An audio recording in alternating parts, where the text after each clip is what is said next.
वृश्चिक राशीच्या लोकांसाठी नवीन नोकरीच्या संधी येत आहेत एप्रिल महिन्यामध्ये.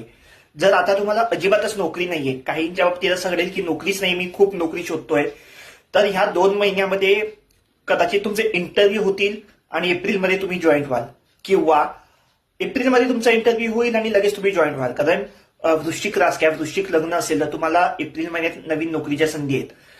आता हे दुसऱ्या लोकांसाठी असं आहे की तुम्ही आधीपासून नोकरीत आहात, तुमची नोकरी खूप जुनी आहे, तर तुम्हाला मार्चमध्ये थोड्याशा अडचणींना सामोरं जावं लागेल, की अचानक तडकाफडकी बदली होणं किंवा खूप त्रास होणं, वरिष्ठांकडनं त्रास होणं, त्या व्यवसाय असेल तर व्यवसाय न चालणं, अशा गोष्टी जर तुमची आधीपासून नोकरी चालू असेल तर तुम्हाला मार्च महिन्यात थोडासा त्रास होऊ शकतो.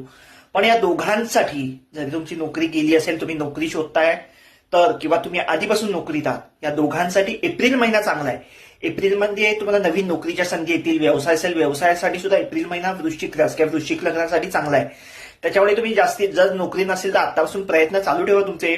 या 2 महिन्यात इंटरव्ह्यू झाला तरी तुम्ही एप्रिलमध्ये जॉईन होऊ शकता. इव्हन आता जो गुरु बदल होणार आहे जून महिन्यात कर्क राशीतून, तो सुद्धा तुमचा वृश्चिक रास किंवा वृश्चिक लग्नासाठी तुमच्या भाग्यस्थानातून होतोय. त्याच्यामुळे नवीन नवीन संधी येणं, तुमचा भाग्योदय होणं, शिक्षण तुम्ही घेत असाल, पीएचडी करत असाल, त्याच्यासाठी सुद्धा हा गुरु खूप महत्वाची भूमिका बजावणार आहे. त्याच्यामुळे वृश्चिक रास, वृश्चिक लग्नासाठी चांगले दिवस येतात. काही टेन्शन घेऊ नका, तुम्ही तुमचे प्रयत्न चालू ठेवा, देवावर विश्वास ठेवा, पुढे सगळं काही छान होणार. All the best.